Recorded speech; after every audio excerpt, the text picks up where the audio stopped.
why autistic people seem clumsier than others. Did you know that 80% of autistic children have motor planning difficulties, sometimes referred to as clumsiness? And as we know, autism is not just a childhood condition. Autistic children grow up into autistic adults, carrying many of their childhood traits into adulthood. Hey friends, I'm Mike, a late diagnosed autistic adult, and today we're going to talk about the connection between clumsiness and autism. Firstly, we're going to look at what dyspraxia is, how much dyspraxia is out there in children and adults, what ADHD and dyslexia have to do with it, the diagnostic criteria for dyspraxia, and the problems it can cause with police. What is dyspraxia? Dyspraxia, also known as Developmental Coordination Disorder, DCD, involves challenges with motor coordination due to difficulties in how messages are transmitted between the brain and the body. Our sense of coordination or awareness of our bodies in space relates to our two lesser-known senses. Those are proprioception and vestibular, each of which can be either under or oversensitive. Proprioception refers to our ability to sense the position, location, orientation, and movement of the body and its parts. It allows us to perform movements without having to look at our limbs. Imagine trying to touch your nose with your eyes closed. That's proprioception at work. If your brain struggles with this, you might find yourself bumping into things more often. Vestibular is the system that contributes to balance and spatial orientation, and the signals from this mostly come from this organ in the middle ear. It helps maintain our posture and stabilize our head and body during movement. When the vestibular system is over or undersensitive, it can cause balance issues, dizziness, and difficulties with movement coordination. It goes to say that dyspraxia can add to life's difficulty level, making tasks that require fine motor skills like writing or gross motor skills like running or jumping really difficult. In this sketch from Viva la Dirt League, Rowan's Archer character is played by someone using an Xbox controller. It's relatable as I feel a little like this in real life. The knock-on here is that these challenges can impact daily activities and also academic performance. But the good news is that therapies, like those given by occupational therapy, can help, as can adult coping mechanisms in later life. How much dyspraxia is there? Saying 80% of autistic children have motor planning difficulties is supported by various studies on autism and motor function. For example, the research publication, Developmental Dyspraxia is not limited to imitation in children with autism spectrum disorders, and supports the idea that dyspraxia is a common co-occurring condition in autism. The study recommends sensory integration therapy. This is an intervention originating from the 1970s, which emphasizes play over instruction, movement like swings, trampolines and slides, but also deep pressure and weighted vests as a way to help with motor control and to regulate. When I was in school, tying my shoelaces felt like trying to thread a needle with wet spaghetti. Eventually, my parents bought me Velcro school shoes, a small change, but it made a massive difference. Don't get me started on small buttons. Kids with dyspraxia, after teachers tell them to write neatly. My goodness, what an idea. Why didn't I think of that? When I was in primary school, a teacher called my parents in after school to find out why I wasn't writing neatly. The teacher thought that my handwriting was poor intentionally. Like I was writing like a spider crawling over a page after it had been dipped in ink on purpose. I think they thought that if my parents were called in, that under the pressure of their eyes, I would then write better. Under their auspicious gaze, that I would be sort of compelled to write better. I had to write lines. Anyone old enough to remember that punishment at school? For those of you too young to remember, it's a punishment where you had to write a sentence, something like, I'll promise to try harder in school, or remember to look at the teacher's eyes when listening. The sort of thing that Bart Simpson writes on the chalkboard and the intro sequence of The Simpsons. That's lines. There's some extra irony, I think, in punishing a child with poor handwriting, having to write lines. It's not going to get better. In high school, being picked last for sports wasn't just embarrassing, it was a constant reminder of my struggles. But back then, we didn't have the understanding or support that we do today. Clearly, regularly being picked last for sports in high school is a clue that something may be going on, but nothing was flagged, probably because when I was in school in the UK in the early 90s, if you were bad at sports, without a doctor's note, you were just lazy. Dyslexia, though, was identified in some students, and on the rare occasion, ADHD, although it was called ADD at the time, usually for the suspended or the expelled. They were the ones who had ADHD back in the 90s, it seemed. My parents knew that I had a difficult time in high school, but they didn't do anything. And again, neither did I.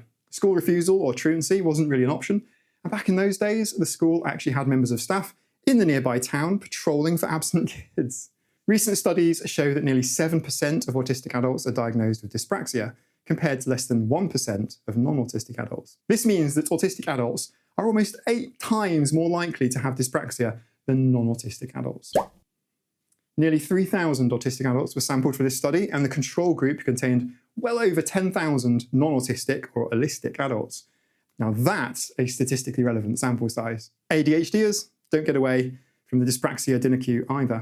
Studies looking at dyspraxia in ADHDers have shown that 89% of people with ADHD also have comorbid, what's a morbid phrase, dyspraxia. And those who currently have a dyspraxia diagnosis, 50% also have ADHD. And if you thought that dyslexia wasn't difficult on its own, between 18 to 42% of people with dyslexia also meet the criteria for ADHD. This is why we use the phrase neurodiversity and neurodivergence. A lot of these things go hand in hand. They appear to be quite highly related. This might go a little way to explaining why I'm constantly covered in bruises, scrapes or cuts. I often walk right into door frames, or worse still, those like sticky outy door handles. They're like waist-high Lego bricks as far as I'm concerned. My handwriting sucks. It took me 5 attempts to pass my driving test and nearly as many years to learn how to ride a bike. But I've never been diagnosed with dyspraxia, unlike autism, which I feel explains me better. And my channel is called Autistic AF, not Dyspraxic AF, for that reason. Anyway, I'm an adult now, and amongst the coping mechanisms that come with so-called maturity, I can now freely opt out of activities that I know I might have difficulty with. I call this playing to my strengths rather than avoiding challenges. Viewers of this channel have been younger recently, and I need you to know it gets easier as you develop these coping strategies, although some of these might mask your motor difficulties from ultimately being formally diagnosed. Dyspraxia is a specific diagnosis that can be confirmed or ruled out. Approximately 10% of individuals with dyspraxia exhibit some autistic traits.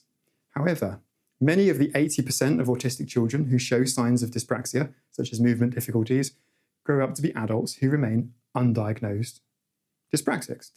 Dyspraxics? Can I say dyspraxics? They grow up to be adults who remain undiagnosed with dyspraxia. Personally, I do not have a dyspraxia diagnosis, but I share several of its challenges. The DSM-5 gives the following criteria for DCD dyspraxia. Criteria A. The acquisition and execution of coordinated motor skills are significantly below what would be expected given the individual's chronological age and opportunities for skill learning and use. This manifests as clumsiness, e.g. dropping or bumping into objects, and slowness and inaccuracy in the performance of motor skills. For example, catching an object using scissors, handwriting, riding a bike, or participating in sports. Criteria B, this is the must cause suffering criteria. The motor skills deficit significantly and persistently interferes with activities of daily living appropriate to the chronological age. For example, self-care and self-maintenance, and impacts academic school productivity, pre-vocational and vocational activities, leisure and play.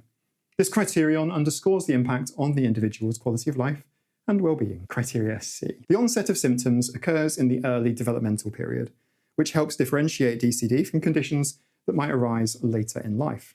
Criteria D. The motor skills deficits are not better explained by intellectual disability, visual impairment, or other neurological conditions that affect movement.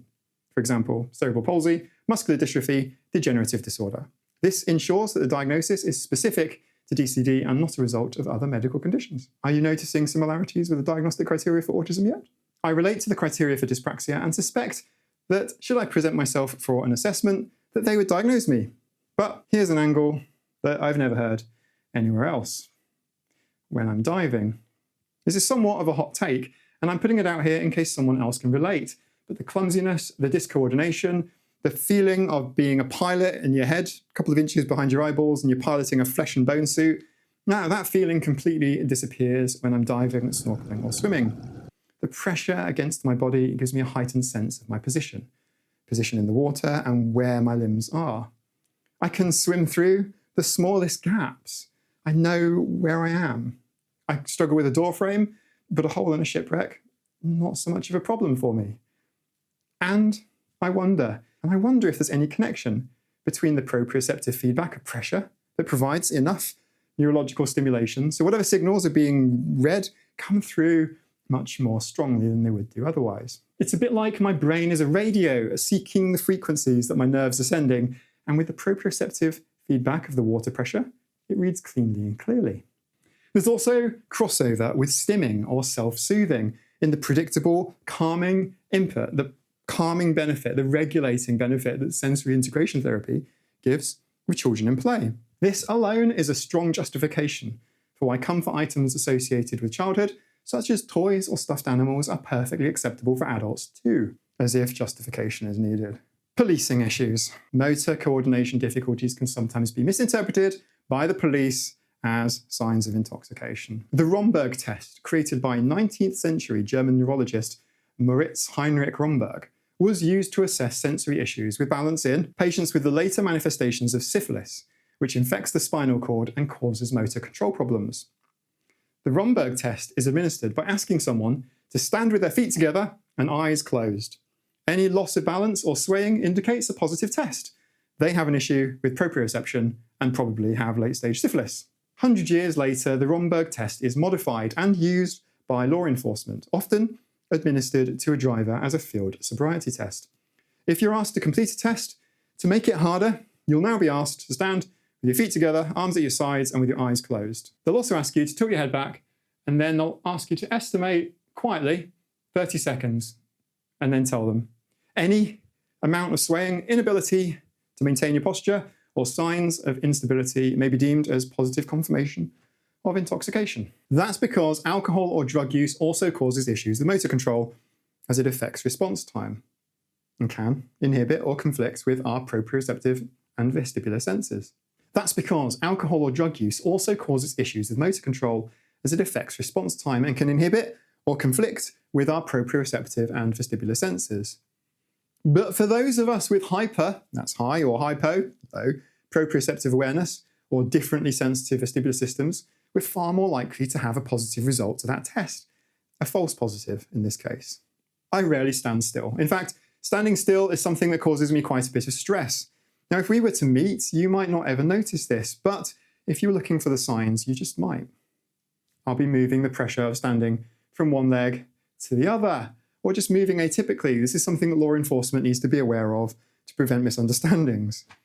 In the UK, in 2019, the National Autism Society recommendations included making autism training mandatory for all police officers, and extending this to job care staff too. That would be good, since autism is the most underemployed disability demographic, second only to learning disability, intellectual disability in the US. Last week, I reacted to some dirty ableism and autism gatekeeping. And if you'd like to know what Autism Speaks and Dr. Imland have to do with it, click here.